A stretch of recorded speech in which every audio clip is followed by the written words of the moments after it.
Hello friends, welcome to the BK success channel. Friends, आज के इस वीडियो में हम जो डिस्कस करने जा रहे हैं वह टॉपिक है आरबीआई यानी कि रिजर्व बैंक ऑफ इंडिया, जिसे हिंदी में भारतीय रिजर्व बैंक भी कहते हैं। तो फ्रेंड्स, आज हम जानेंगे कि जो ये भारतीय रिजर्व बैंक है यह क्या है और इसका कार्य क्या है। तो फ्रेंड्स, हम आपको बता देते हैं कि हर एक कंट्री में एक सेंट्रल बैंक होता है, केंद्रीय बैंक होता है। तो वैसे ही अपनी जो कंट्री भारत है, इसका जो केंद्रीय बैंक है उसका नाम है भारतीय रिजर्व बैंक। जनरली जो ये सेंट्रल बैंक होता है इसका कार्य होता है, यानी केंद्रीय बैंक, हर एक कंट्री में जो केंद्रीय बैंक होता है उनका कार्य होता है कि जो सभी बैंक होते हैं उनको रेगुलेट करना और उनको कंट्रोल करना, ये एक सेंट्रल बैंक का कार्य होता है। वैसे जो भारत का जो केंद्रीय बैंक है, सेंट्रल बैंक है, उसका नाम है आरबीआई। तो यहाँ पे हम आरबीआई के बारे में बात करेंगे कि इंडिया में इनका जो रोल है वो क्या है। तो इंडिया का जो सेंट्रल बैंक है वो आरबीआई है। तो आरबीआई के कार्य देखेंगे तो जनरली जो इनका मेन फंक्शन होता है वो भारत के सभी बैंकों को रेगुलेट करना और कंट्रोल करना होता है। नेक्स्ट बात आती है कि जो भारतीय रिजर्व बैंक है, अब इसकी स्थापना कब हुई है ये देख लेते हैं। तो भारतीय रिजर्व बैंक की स्थापना 1 अप्रैल 1935 को हुई है। यानी कि रिजर्व बैंक ऑफ इंडिया कब इस्टेब्लिश हुआ है, तो 1 अप्रैल 1935 को हुई है। तो आरबीआई ये जो स्थापना हुआ है, ये एक एक्ट आरबीआई एक्ट 1934 पहले जब पास हुआ तो 1 अप्रैल 1935 को इसकी स्थापना हुई।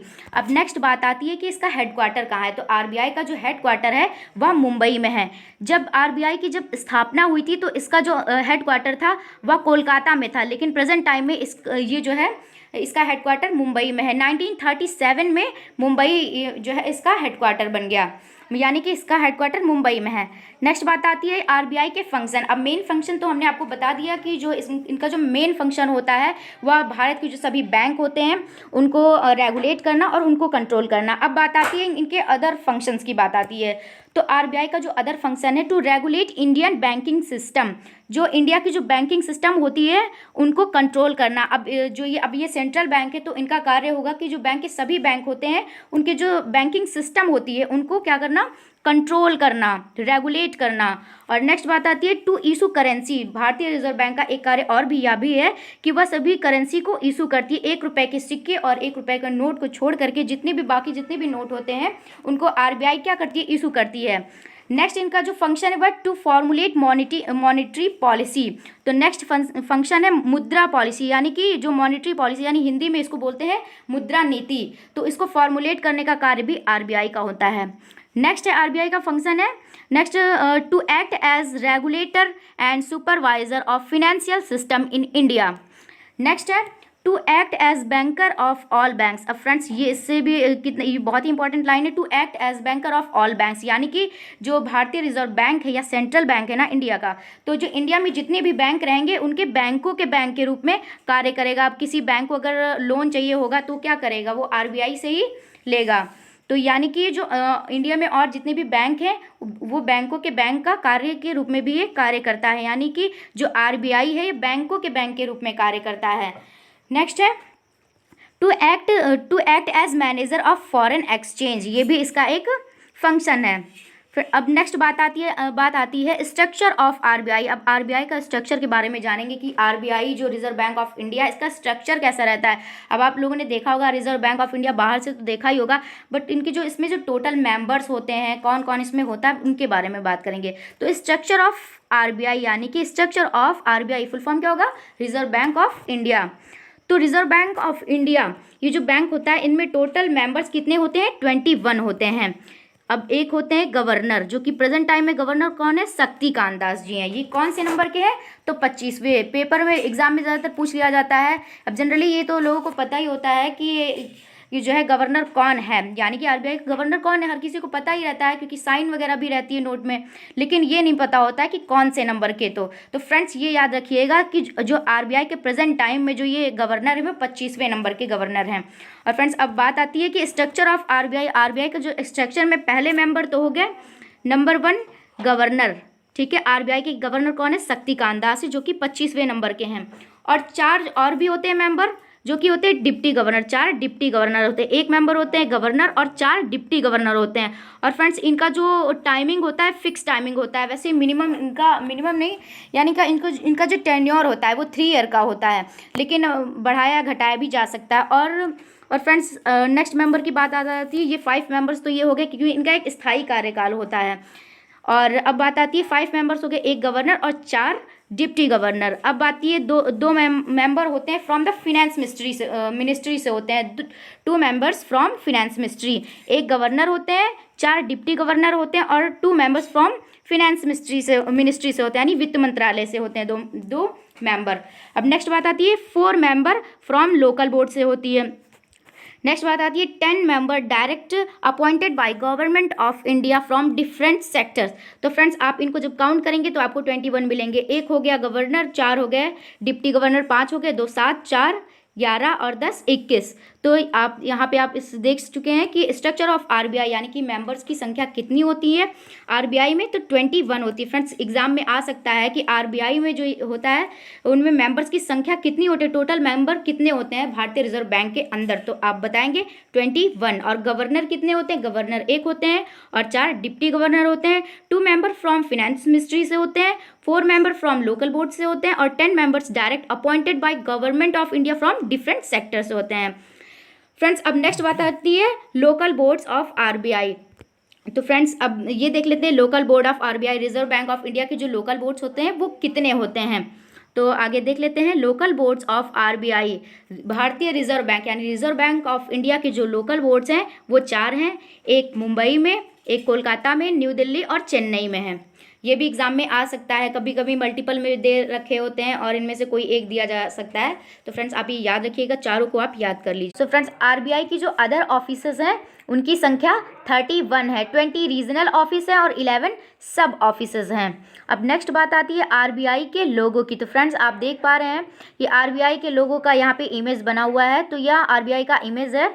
आरबीआई का जो ये लोगो है इसमें जो ये एनिमल है वह कौन सा है, वह एनिमल है टाइगर, जो आप यहाँ इमेज में आप देख सकते हैं कि जो ये एनिमल है, सॉरी ये जो एनिमल वह है टाइगर। और जो ट्री आपको पीछे दिख रहा है, एनिमल के पीछे जो ये ट्री दिख रहा है टाइगर के पीछे, वह ट्री है पाम ट्री, जिसे हिंदी में ताड़ का वृक्ष कहते हैं।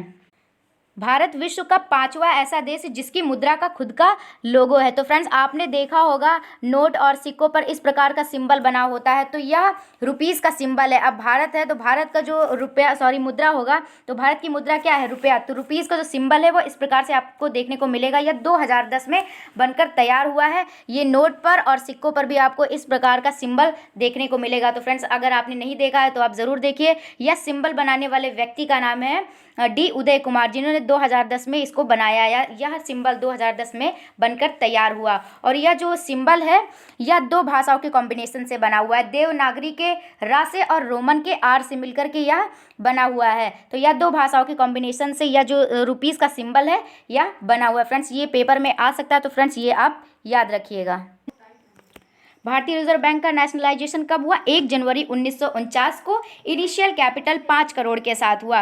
तो फ्रेंड्स आपको पता है कि नेशनलाइजेशन होता क्या है, तो नेशनलाइजेशन वह होता है जब किसी प्राइवेट कंपनी के एसेट्स में सरकार अपना पैसा लगाकर उसकी ओनरशिप को अंडरटेक कर ले तो उसे नेशनलाइजेशन कहते हैं, यानी कि राष्ट्रीयकरण कहते हैं।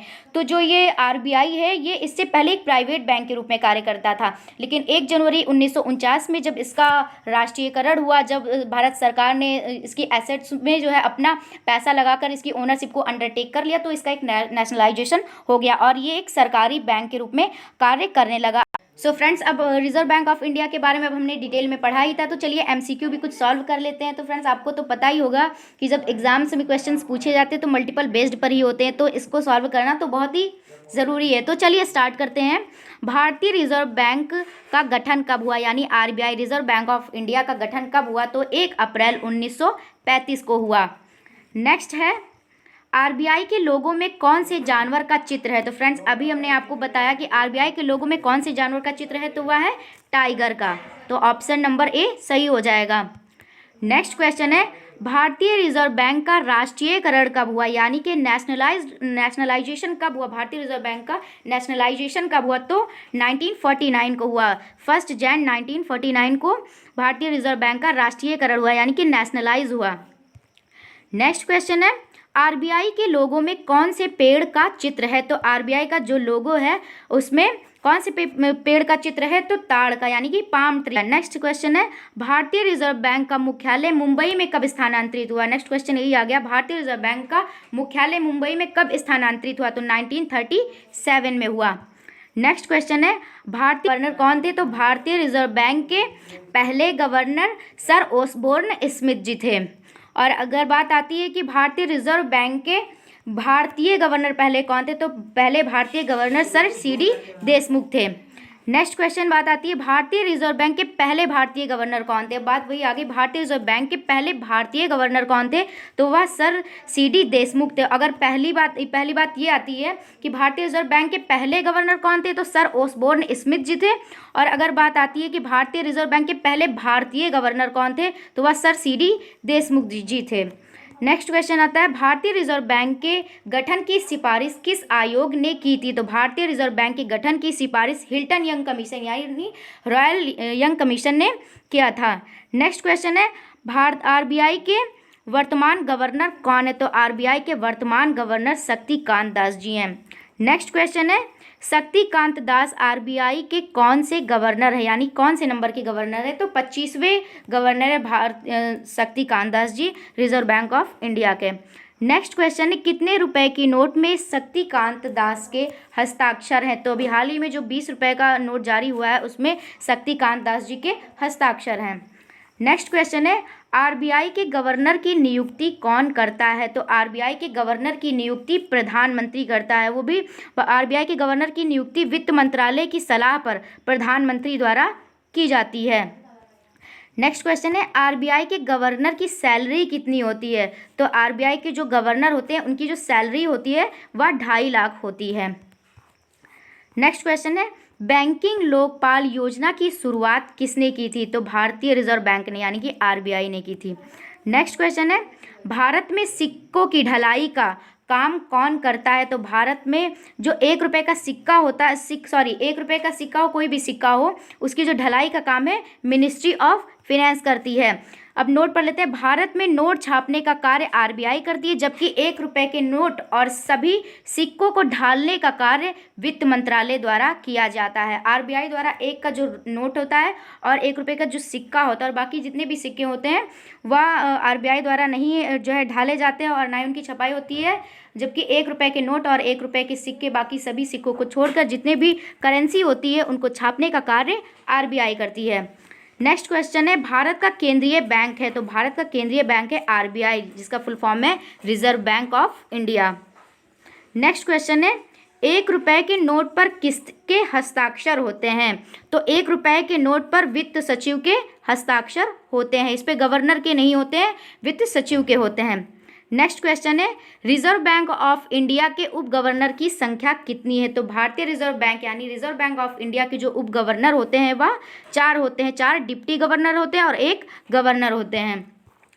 नेक्स्ट क्वेश्चन है, भारत के पहले गवर्नर जो बाद में देश के प्रधानमंत्री बने तो वह है डॉक्टर मनमोहन सिंह जी है, जो भारत के पहले गवर्नर बने और उसके बाद वह प्रधानमंत्री जी भी बने और इन्होंने वित्त मंत्री भी ये रह चुके हैं।